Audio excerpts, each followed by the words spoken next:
Well, thanks again, guys, for inviting me, and congratulations to you on this magnificent set of events. Bad crypto guys, like you're going to be the good crypto guys if you don't watch out.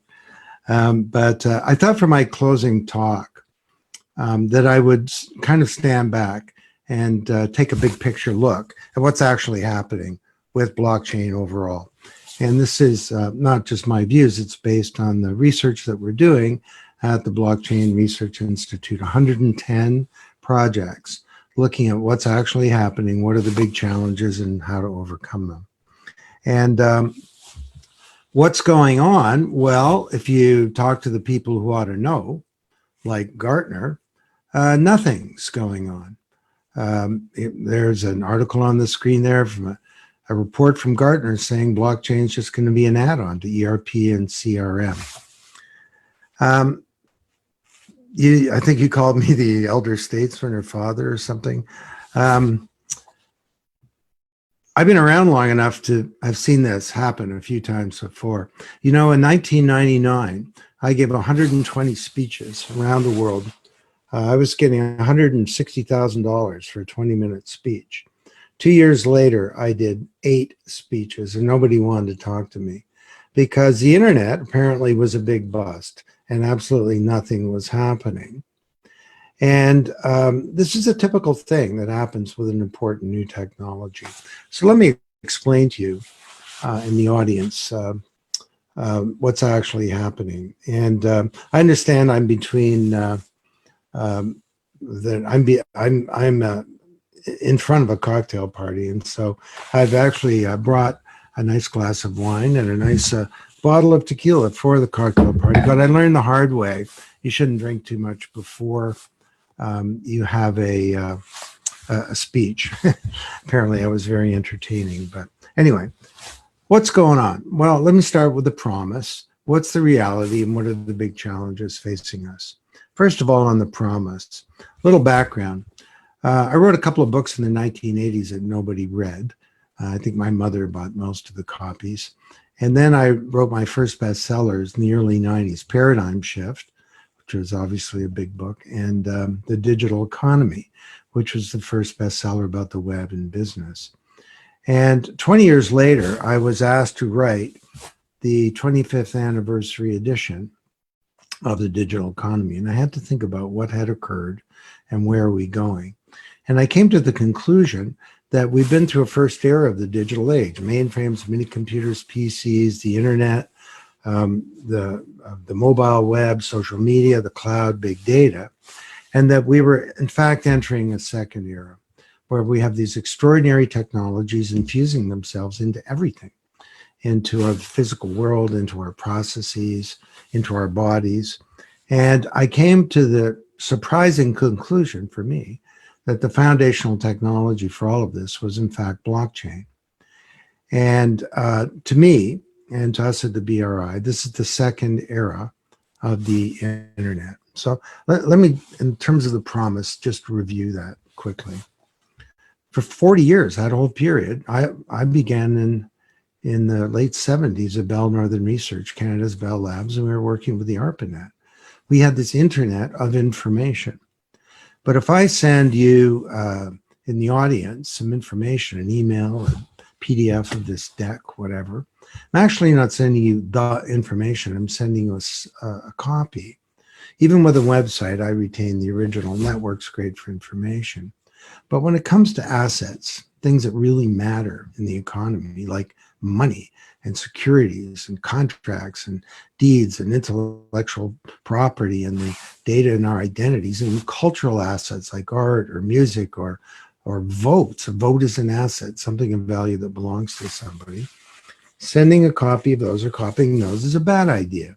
You don't want someone copying your vote or your identity, and if I send you $1,000, it's really important that I don't still have the money. So cryptographers have called this a double spend problem for a long time.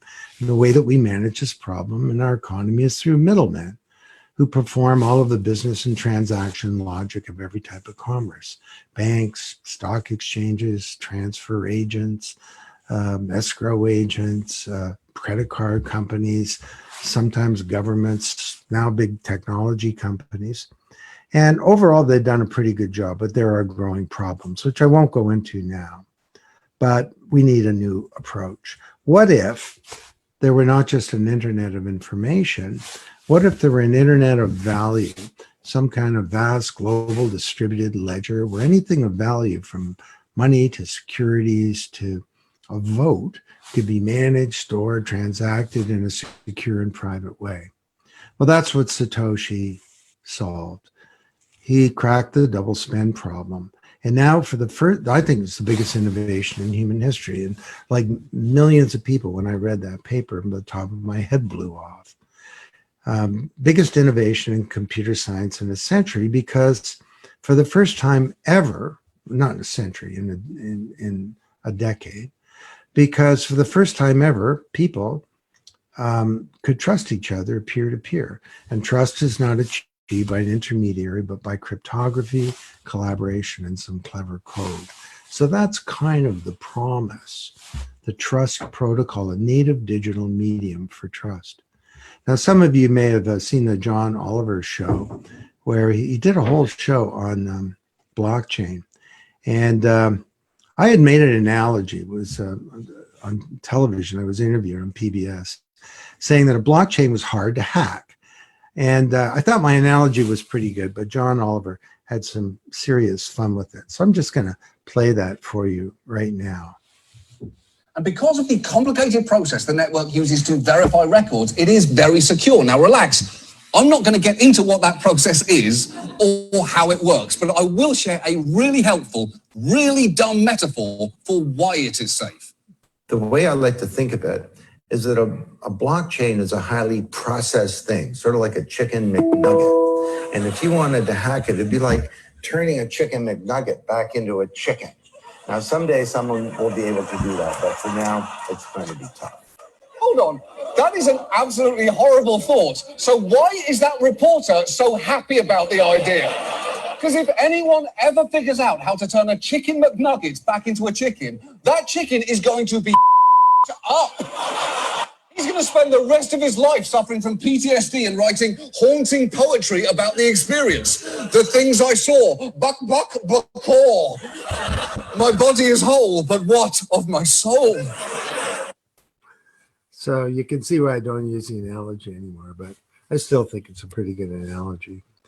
So based on this, Alex Tapscott, I got lucky with my co-author that time, and I wrote Blockchain Revolution. It did turn out to be the big book. It's in 19 languages. And in it, we described a promise whereby we could transform every institution in society for the better. We could solve a whole set of big social problems. And we could build a whole new sustainable planet and achieve some wonderful things. Well, what's the reality? Well, we've all been at this a while. And in the Blockchain Research Institute, we're looking at dozens of different sort of sectors and opportunities. I'm going to spend a minute on 10 tonight, just to give you a feeling. And the way I would describe it is it's uneven and combined development. In some areas, blockchain's moving much more slowly than we thought it would. And in other areas, it's being transformational. But the bottom line is that Gartner reporter is dead wrong. And he is just not plugged into what's actually happening in the world. So let's look at that. The first thing is supply chains. This is a $50 trillion industry, and blockchain is ideal. All supply chains will move to blockchain. Everledger, conflict diamonds, killed hundreds of thousands of people. Diamonds funded tribal conflict, terrorism, war. It's pretty much been solved through a multi-stakeholder network and a blockchain-based platform. The IBM Food Trust, Walmart, these big companies, Kroger and so on, Golden State Foods, are now involved in implementing blockchain for the food supply chain. If you had some fish tonight, wherever you're holed away, there's a 25% chance that fish was labeled incorrectly. It's like good fish labeled as, or bad fish labeled as good fish, or endangered species labeled as okay fish. And even in the automobile industry, you can see blockchain starting to have a big impact. Volvo's was the first company to implement blockchain in its batteries, or to look at what kind of materials there are in its batteries, and it reached 2 global battery suppliers and a global blockchain solution providers in implementing its solution. And they're looking at cobalt basically in a battery. Where does it come from, how it's used, and so on. And in this pandemic, I mean, how can this be today that we have supply chains that can't get a paper mask or make toilet paper? Like, what's wrong with this picture? So we've been studying this quite a bit. And imagine planes and boats and trains and trucks and suppliers and various partners and financial institutions and escrow agents and borders and tax authorities and all this trade finance and everything moving around. A lot of it's traditional EDI or ERP or using paper. Imagine if all of that was a shared network state where real time you could see exactly what's happening. How can we have hoarding? Hoarding comes from fear, and it comes from lack of transparency into the supply chain. You're not going to buy 3 years of toilet paper if you know that a supply chain is capable of producing that. And this is life and death right now. We're talking about PPEs, about critical medical equipment that need to get to people to save their lives. Now, I'm pleased to announce today the first book that talks about blockchain and pandemics is my new book, The Supply Chain Revolution. And April 30th is the pub date. You can order it now on Amazon. It'll be shipping in days. And I'm very proud of this book. I've written the foreword, and there's a whole series of wonderful pieces from the Blockchain Research Institute. These are 5 areas that we're looking at in health. And public health, of course, is a big thing on the minds of all of us right now. So we're doing a series of research projects, and we've come across dozens of implementations where blockchain is relatively small, but where it's being implemented in solving this pandemic, it's having a material and really important impact. I mentioned supply chains, and later I'm going to talk about our data, our health data, which is part of our identity. But a big problem with the current pandemic, of course, is that we can't get the data that we need, like who's infected, who's not, who's recovered, how's it moving around, what's the location of different populations, and so on. And we can have our cake and eat it too. We can have, through a sovereign portable healthcare record, where each person owns their own healthcare record. It's picking up information like your heart rate, and for that matter, it could be your blood pressure or your temperature or how many steps you take or whatever. And that information, anonymized, is aggregated across an entire population and provide perfect information for epidemiologists and government leaders to help manage this thing. We've written a book-sized report on this. We made it free for you. You can download it at blockchainresearchinstitute.org. It's about pandemics and blockchain. More on health. I can see I'm going to have to speed this up. But these are some of the great implementations that exist. The University Health Network, number 4 hospital in the world, according to Newsweek, is using blockchain to enable patients to provide authorization to clinicians and researchers to use their data, anonymized or not, or under what conditions, in clinical trial research. And it's an extraordinary thing. Remedy Chain Media Ledger is a blockchain platform that provides track and trace for the pharmaceutical supply chain, and Remedy Chain is a blockchain that enables us to capture the billions of dollars of unused medication that exists. The Internet of Things, the physical world is becoming smart and communicating. You know, I have a 10 years ago, this friend in Toronto, everything in his house that was had electrical power had an IP address, and all this stuff talks to each other. I have no idea what his refrigerator says to his toaster, but he was actually bragging that his fence talks to his sprinkler system. And I'm like, well, Ken, why would you care? And he says, well, Don, if a burglar comes over the fence, the sprinkler is my first line of defense. Well, that was devices communicating. Now devices are doing transactions. And you look at something like Wisky's putting chips into billions of things. Golden State Foods is the company that supplies McDonald's and all kinds of other companies. And they're now tracking through clipping, you know, fish or produce, how it moves through the supply chain. Financial services, this is the big one everyone thinks is what blockchain is all about, right? And it certainly is a central thing. These are 9 things, the 9 things that the financial industry does. It authenticates value. You are who you are. That's $1. It stores value. Used to be in big safes. Now it's in computer systems. Moves value around. Because they move value, they get the lend value.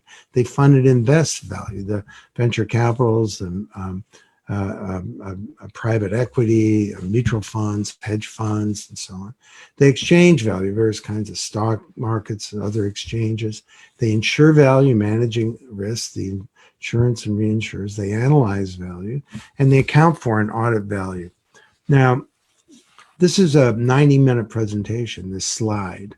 And in each of these, there are absolutely transformational things that are underway right now with blockchain. Beckett's digital asset platform created to enable consumers to buy, sell, and store their digital assets on a global network. Visa is now, unbelievably, is getting into the action. And Visa B2B Connect Networks, a global payment solution, which is intended to be used by financial institutions. And R3's got Marco Polo, one of the world's largest trade finance implementations. It's just not true that nothing's happening. And again, a great resource. Alex has a new book out too. It's been out a month and a bit. And it's a gorgeous book. It's called The Financial Services Revolution, shipping now. On property rights, this is one where it's happened a lot more slowly than we had thought. Remember I said on even and combined development.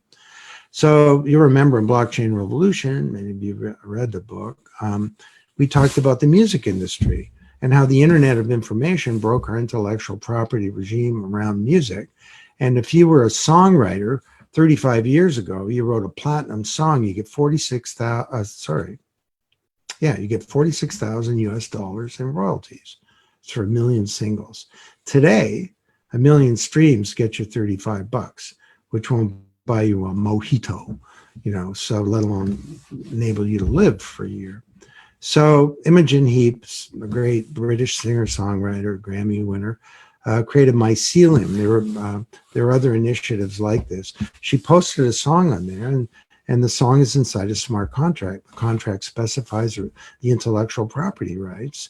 And if you want to listen to it, maybe it's free. If you want to put it in your movie, the song says to the movie producer, so what do you want to do? It's going to be a theme song, background music, somebody's going to sing it, ringtone.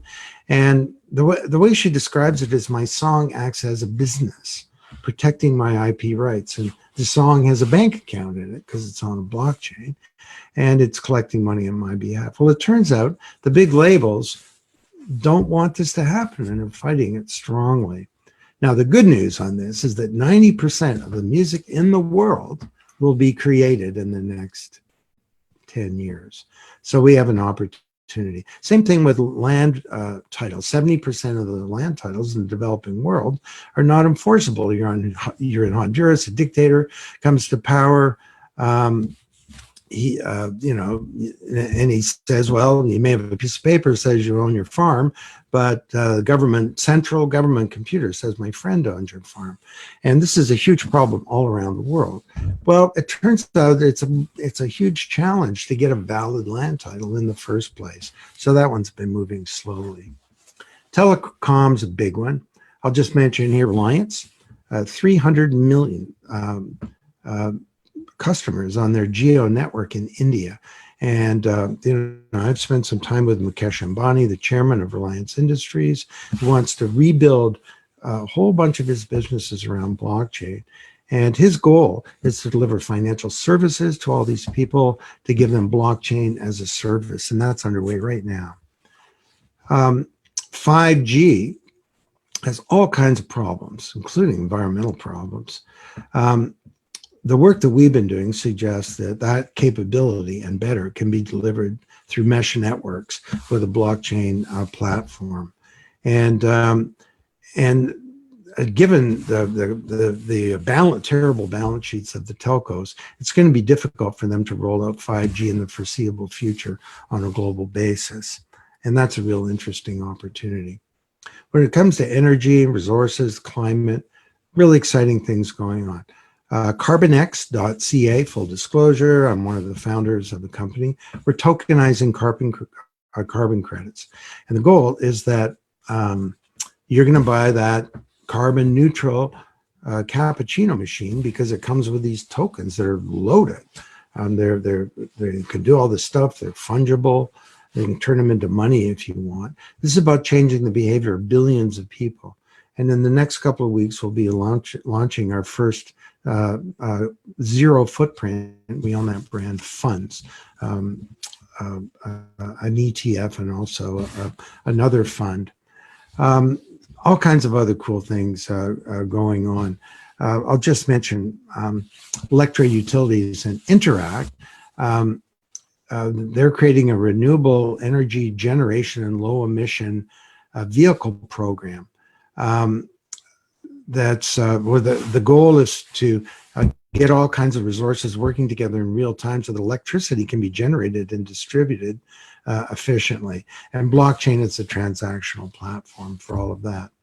LO3 Energy, Exergy started with the Brooklyn Energy Grid, where people share their solar panels, and it's a fully distributed grid. And soon that light bulb there is going to be buying power from some distributed power source. And when it pays for the power, its reputation as a trustworthy device will be reestablished or established. And, you know, all of that is not going to go through Visa. You need a distributed ledger to be able to do it. Some very cool things happening in manufacturing.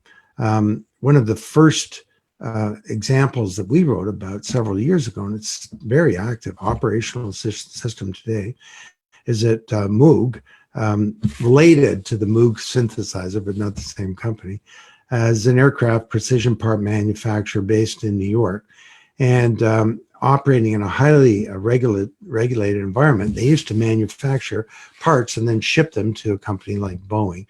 Well, now they 3D print the parts right at the Boeing plant, and blockchain's a transactional platform. Number 9, this is the holy grail to me.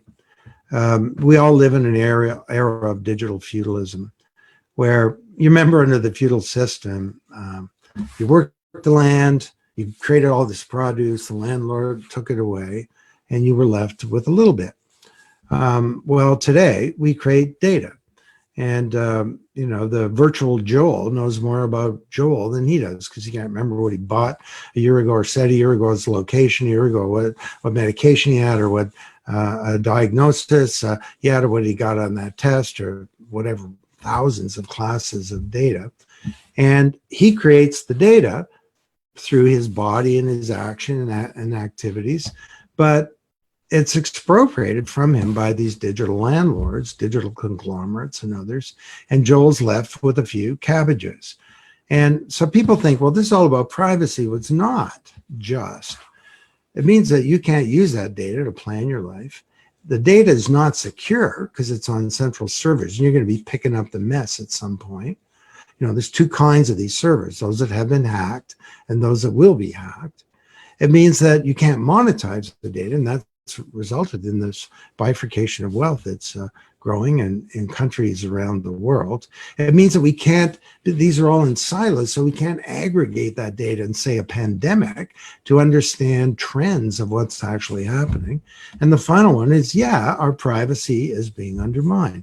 And people say to me, it's happened this year at Davos, you know, Don, privacy's dead. Get over it. If you got nothing to hide. I think that's ridiculous. Privacy is the foundation of freedom. And all this data represents our identities. And we need to get this data back so that we can manage it responsibly for our own lives. So what if we had a self-sovereign identity where your data was portable, it was with you, you owned it, you could use it for your own life? There are great projects underway right now. And these are just some of them. I'm running out of time, and I want to make sure we can have a Q&A here as well. So the final one is government. So 1992, Osborne and Gabler wrote a book, Reinventing Government. Then Al Gore, a year later, the big Reinventing Government program in the US, where the internet was going to transform government. Is there anyone who thinks the internet has fundamentally changed government for the better? I don't think it did. I mean, mainly we kind of paved the cow path. Now, sure, sometimes you can get online services and some things are integrated, but we now have a transactional platform whereby we can deal with the really important things of a government, which is assets. And then we can improve our democratic institutions and reinvent the banks. So let's start with the banks. DCEP. We've got three types of cryptocurrencies. They're the original community currencies like Bitcoin. As Alex Tapscott says, the amazing thing about Bitcoin is that it works. Then there are the new corporate currencies like Libra. And if Libra can succeed, and that's a big if, it would become the largest financial institution in the world in terms of customers by a couple of orders of magnitude, one for sure. And then we have this new thing, that fiat, state-based currencies. And when President Xi Jinping of China announced that blockchain and AI are the two big technologies, and the People's Bank of China said that it was moving towards its DCEP, it's a state-based digital currency, that really got the whole world hopping. And we just had a webinar this week with Christian Carlo. This week, yeah, and who's heading the Digital Dollar Initiative. The guy is brilliant. But he says this is the most important thing America can do, because the US dollar is the currency of record in the world. But if China moves ahead with the DCEP, then they're going to roll it out across the Belt and Road from Hong Kong to Rotterdam. They're going to move into Africa and Southeast Asia and displace the US. And he argues that the U.S. has a bunch of big advantages in terms of privacy in the currency, and that people trust the U.S., although that's a moving target right now. And then you got Mark Carney, who's saying, yeah, well, that's great. Every country should have their own fiat cryptocurrency, but these should all be rolled together and consolidate into a global hegemonic synthetic currency, as he describes it. So this is a very active space right now, and these currencies, a currency like that could have a really big and positive effect on our economy. And if not implemented wrong, it could be a nightmare as well. I mean, Orwell wrote a novel. It wasn't a game plan. So the final one is that we have a crisis of legitimacy of our democratic institutions. Young people aren't voting all around the world. They say, well, the bumper sticker, don't vote. It only encourages them. And that may be funny, but it's not actually, because what are the alternatives? And we have, the really big problem is that politicians are not accountable to citizens. 94% of Americans want to see background checks for firearms, but politicians can't pass that law because they don't want to. They're not accountable to citizens. They're accountable to the people who put them into power. So this is a big problem. And the background is this difficult economic turmoil, which is now exacerbated big time by the pandemic. And so it leads to populism and xenophobia and blaming foreigners and all kinds of other things. And now to add to the crisis of legitimacy, it's not a political statement, I'm just commenting on what's happening here. The President of the United States is pretty much saying that, yeah, democracy is not that legitimate. I mean, that it's a cesspool. Voting is, there's ballot box fraud everywhere. The center of American democracy, Washington, is a swamp, and so on. So legitimacy is the idea. You may disagree with who's in power, but at least you think the system's the best one. How are we going to save this? Well, technology doesn't solve any problems. People do. But we do have this new technology now that can help us. I think e-voting is a real killer app.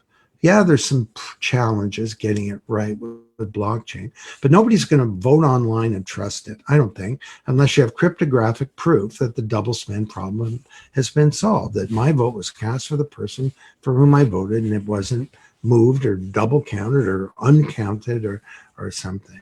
But there are all kinds of other things. And we talked about these in the original book, and we're doing a lot of work on this stuff now. But why can't you have a smart vote? You can have smart money. Michael Casey talks about this, our friend. He says, smart money. It was asked at one of our events to give an example. He says, well, you send your kid off to university, you give him some money, you hope he spends it on books and tuition. Well, with smart money, the books or the money's kind of inside a smart contract, and the money has some rules. And you go into a bar and you order a mojito, and the money says, sorry, Bobby, I don't do mojitos. You know, I only do tuition and books.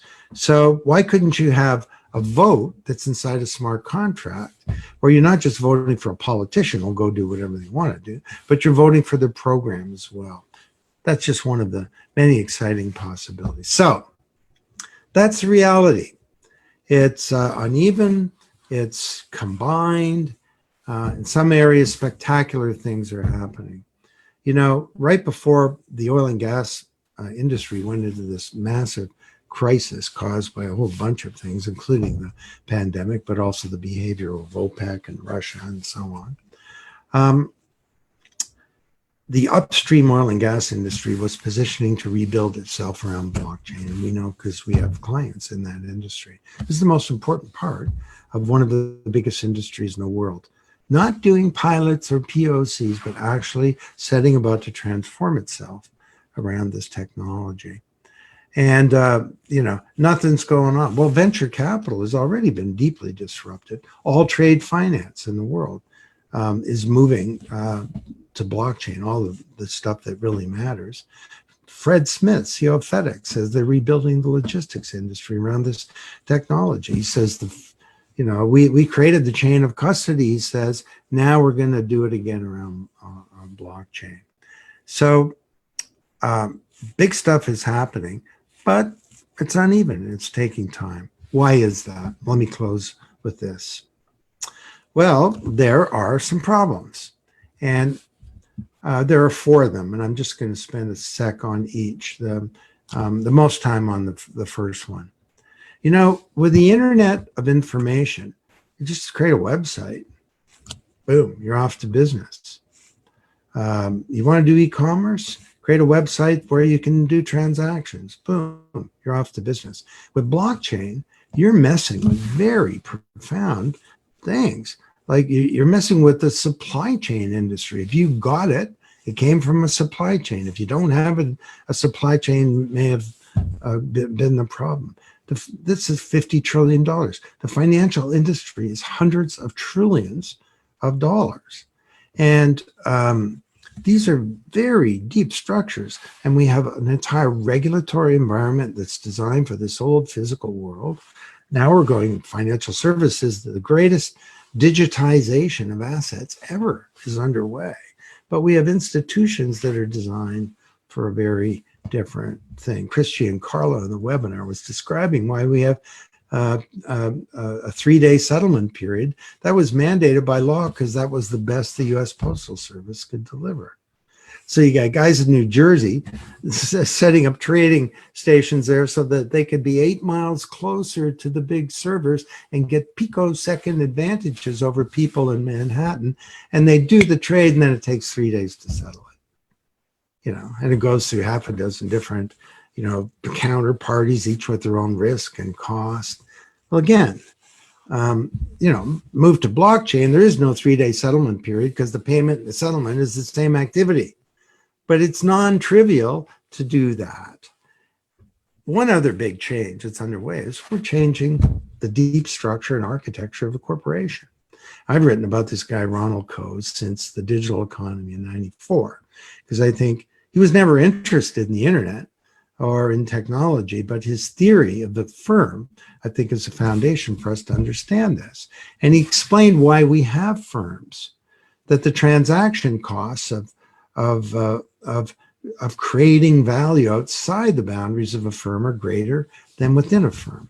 The cost of search, finding all the right people and information. You got org charts and filing cabinets inside the boundaries of a firm. The cost of coordination outside a firm, tough. In the firm, you got org charts and management, compensation plans and reward systems, and overall the cost of establishing trust.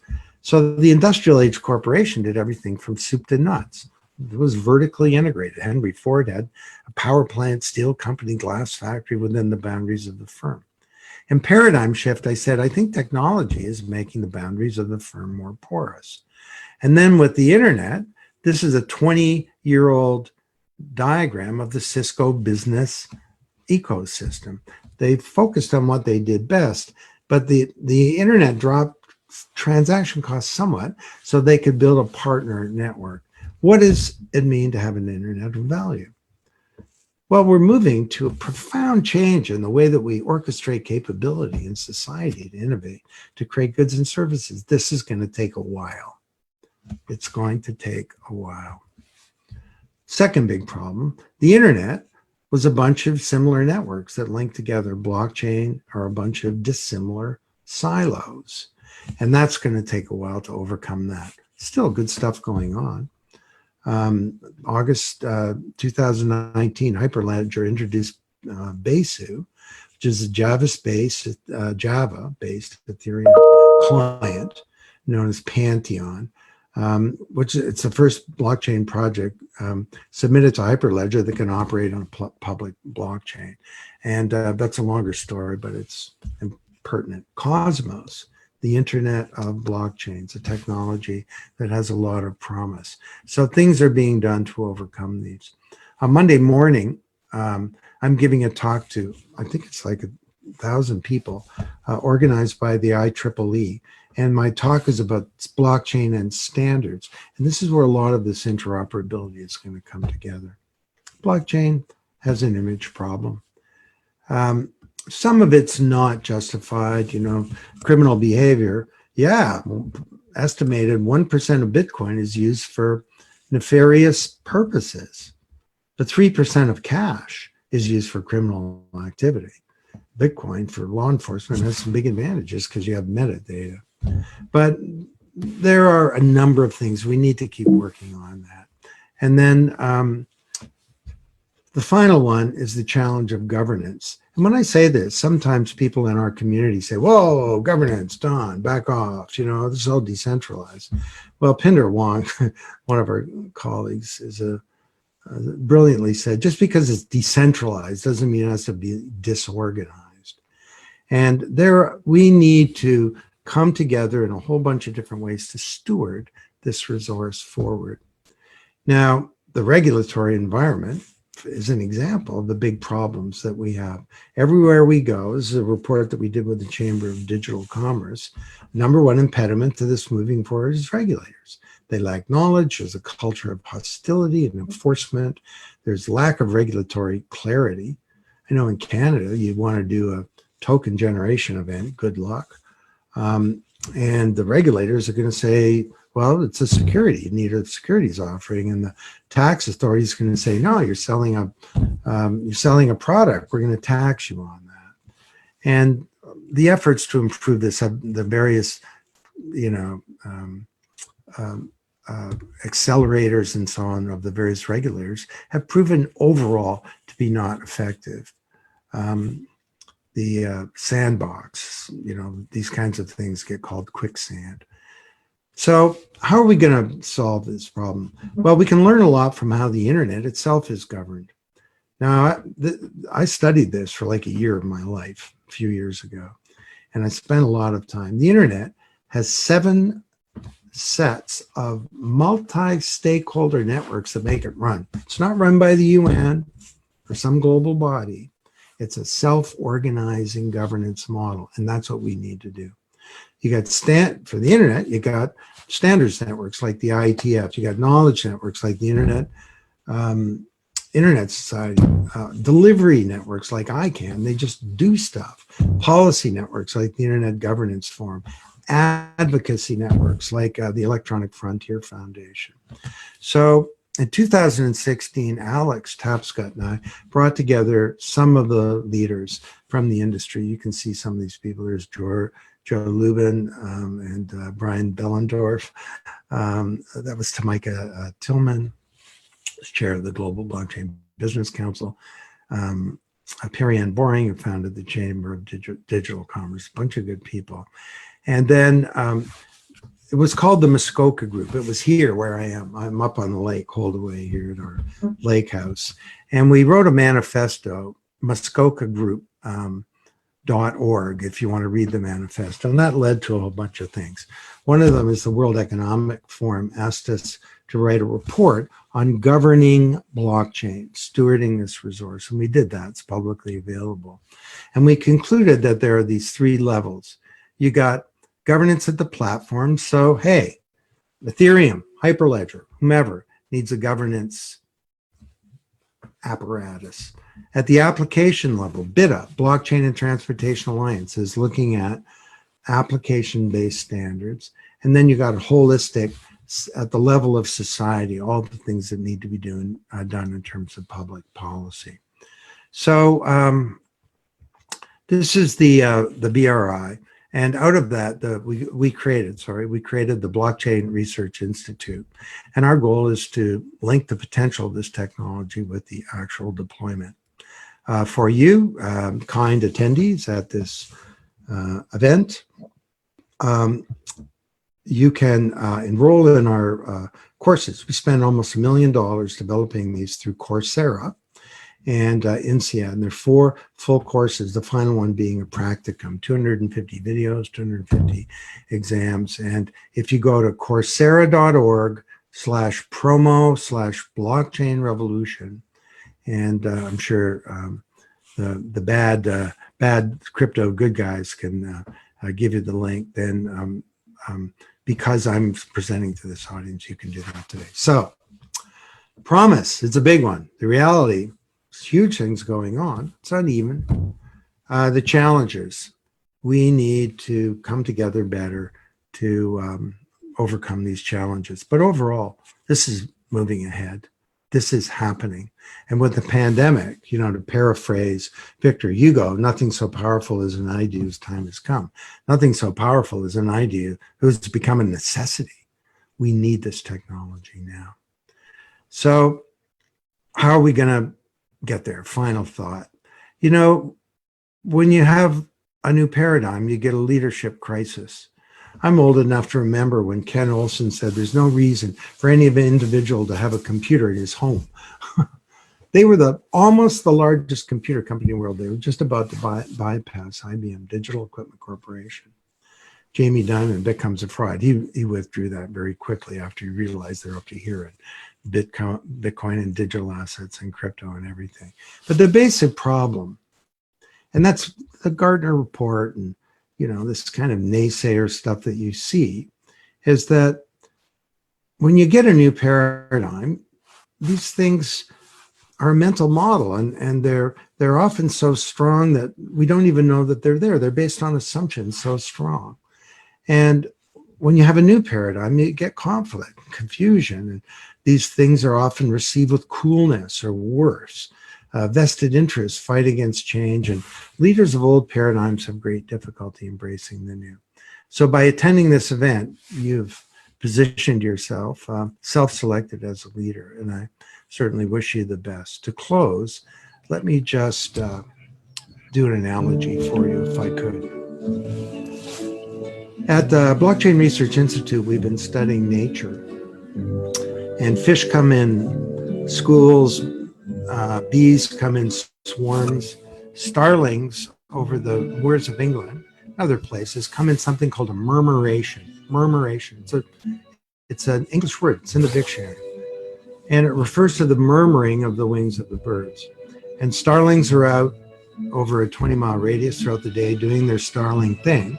And at night they come together and they create one of the most spectacular things in all of nature. And the murmuration has a function, a bunch of functions, but a really key one is that it protects the birds from predators. On the right of the screen here, you can see a hawk. That's a predator, a killer of starlings, 25 times the size of a little bird, being chased away by the collective power of the birds. And scientists that have studied this say they've never seen an accident. And there's leadership, but there's no one leader. And when the moment is right, this magic happens. So is this some kind of fanciful analogy, or could we learn something from it? Well, the murmuration functions according to the 7 principles of the Internet of Value that we describe in the original book. Remember I said trust is not achieved by a middleman, it's achieved by cryptography and collaboration. There's some cryptography, there's some code in the DNA of the birds that gives it rules. Like a big one is don't get too far away. But another one is don't bump into each other. But the murmur and trust with the birds is also not achieved through middlemen. It's achieved through this huge collaboration. The murmuration has a great sort of interdependence. You know, if I'm talking to a business audience, I'll say, look, I don't think business can succeed in a world that's failing. And that's the way the murmuration functions, as if the interests of an individual bird are connected to the interests of the birds as a whole. And overall, this thing has a great integrity. And that's what trust is all about. What is trust? Trust is the expectation that the other party will act with integrity. Trust is the expectation that the other party will act with integrity, that they'll do the right thing. Which is why a little tiny bird will chase after a predator 25 times its size, because it knows that the other birds will have its back, that they will do the right thing. Imagine if we could connect ourselves on this planet with some kind of new global network of networks of glass and air and cryptography and code. What problems could we solve? What intransigent human problems could we solve? You know, as we said in the book, once again, the technology genie has escaped from the bottle. It was summoned by this anonymous person at an uncertain time in human history. And it's not going to solve our problems, but it gives us another kick at the can to rewrite the economic order and the old power structure of things, if we will it. I look at this thing and I get a lot of hope that maybe this distributed world that our kids and grandchildren inherit might actually be a better one. So thanks very much. Wow. Talk about over delivering, Don. That was amazing. Thank you. It was, because I have a few slides to go over. He just drops an amazing keynote. I would say the most prolific keynote of the event that we had. That was an amazing way to end Virtual Blockchain Week. Thank you so much, Mr. Don Tapscott.